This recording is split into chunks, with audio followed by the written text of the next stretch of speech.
keyakinan sekolah atau keyakinan kelas, di mana dalam membuat itu kita harus mengikut sertakan murid-murid kita dalam membuat kesepakatannya. Nah, jadi dalam pembuatan kesepakatan dan keyakinan kelas itu kita harus menghindari kata-kata negatif. Jadi kita jangan menggunakan kata jangan. Misalnya, jangan terlambat, tidak boleh terlambat, itu kata-kata yang harus dihindari. Karena kita merujuk pada disiplin positif. Jadi semua kata-kata juga harus positif. Contohnya seperti ini, ya. Contohnya seperti ini. Contoh keyakinan kelas 1, setiap anggota kelas perlu belajar, ya. Jadi itu kata-kata positif. Kemudian contohnya lagi, setiap anggota kelas perlu senang, boleh berbahagia, senang, ya. Saat istirahat boleh, waktunya untuk rileks. Kemudian yang ketiga, setiap anggota kelas perlu melakukan tugas. Nah, itu adalah kata-kata positif. Nah, itu namanya kesepakatan kelas yang merujuk pada disiplin positif. Jadi kita menghindari kata-kata negatif di dalamnya. Nah, kemudian setelah dari kesepakatan kelas yang kita telah buat dengan murid bersama, kemudian akan kita generalisir menjadi keyakinan kelas. Nah, keyakinan kelas itulah yang nanti akan tertanam di dalam diri mereka. Yang kemudian keyakinan kelas ini kita harap akan merujuk pada profil pelajar Pancasila yang ada 6 karakter tadi. Jadi diawali dari membuat kesepakatan kelas dulu di kelas kita masing-masing. Nah, sekarang coba kita buat contoh untuk kita dulu. Nanti setelah itu Bapak Ibu bisa mempraktekannya di kelas. Ya, misalnya saya dulu ya, saya membuat ya satu kesepakatan kelas bersama. Tentunya kesepakatan ini harus kita lakukan bersama murid kita di kelas. Saya buat dulu ya. Yang pertama saya buat adalah mengikuti proses belajar dengan disiplin. Nah, mengikuti proses belajar di kelas dengan disiplin itu satu kesepakatan kelas yang akan saya buat di kelas. Nah, mungkin dari ibu yang lain bisa menambahkan, misalnya seperti apa, kesepakatan apa lagi nanti yang kita akan kira-kira akan kita buat di kelas.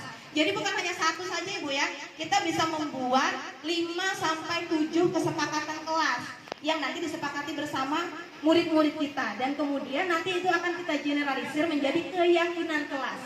Ya, saya contohnya membuat satu tadi. Saya akan mengikuti pembelajaran di kelas dengan disiplin. Nah, itu contohnya saya satu. Ya, kemudian dari Ibu Yunani mungkin, coba Ibu Yunani, kira-kira seperti apa Bu Yun? Kesepakatan kelasnya tadi Bu Yun. Kalau menurut Bu Yun kayak mana? Coba Bu Yun, coba. Pakai mic Bu Yun, biar kedengaran Bu Yun suaranya. Ke sekolah tepat waktu. Oke, turun ke sekolah tepat waktu.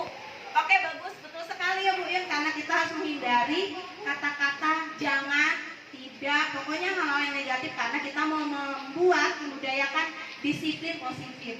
Oke, berikutnya. Oke, Bu Santi. Oke. Misalnya di kelas kita ada kata-kata jangan membuang sampah sembarangan, sebaiknya diganti dengan buanglah sampah pada tempatnya. Oke, buanglah sampah pada tempatnya. Sip. Terima kasih Bapak Ibu, hebat luar biasa. Oke, Bu Deti lagi menambahkan lagi. Memakai seragam sekolah sesuai jadwal. Oke, luar biasa. Terima kasih. Oke, Bu Ika. Saya akan memberitahukan kepada ibu guru jika ada teman saya yang mengalami perundungan dari teman-teman yang lain. Oke, artinya menginformasikan ya, menginformasikan kepada Bapak atau Ibu guru jika terjadi bullying di sekolah. Oke, boleh seperti itu. Jadi, terima kasih, luar biasa sekali. Oke, nah ini dari luar biasa, terima kasih Ibu Kepala Sekolah akan memberikan masukan, kira-kira kesepakatan kelas seperti apa yang bisa kita terapkan. Mungkin ini adalah untuk diskusi Bunda, menghargai pendapat semua teman. Ya, oke, luar biasa. Iya benar Bu, menghargai pendapat semua teman, ya luar biasa, benar Bu. Jadi kesepakatan kelas itu harus kita sepakati bersama siswa. Jadi dengan memberikan pandangan kepada siswa seperti tadi Bu ya, menghargai pendapat semua teman, artinya kita secara langsung menanamkan pada mereka disiplin positif Bu ya, yang akhirnya nanti akan mewujudkan budaya positif di sekolah kita. Terima kasih loh Bapak Ibu hebat yang sudah mau memberikan masukan. Nah, nanti setelah ini kita mulai coba praktekkan di kelas kita masing-masing Bapak Ibu ya. Kita buat kesepakatan kelas bersama murid-murid kita semua. Tempel yang udah selesai, nanti akan kita bacakan bersama ya. Kalau sudah dibaca, kita bikin kesepakatannya, disahkan dan akan kita laksanakan semua bersama ya. Ya, tempel di atas.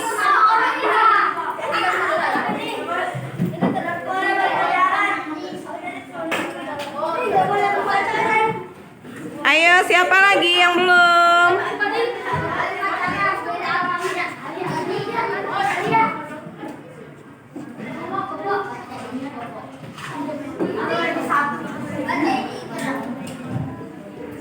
Pilih satu, punya temannya, terus dibacakan di sini, biar temannya dengar semua. Ya, siapa itu, Aira? Oke, apa isinya?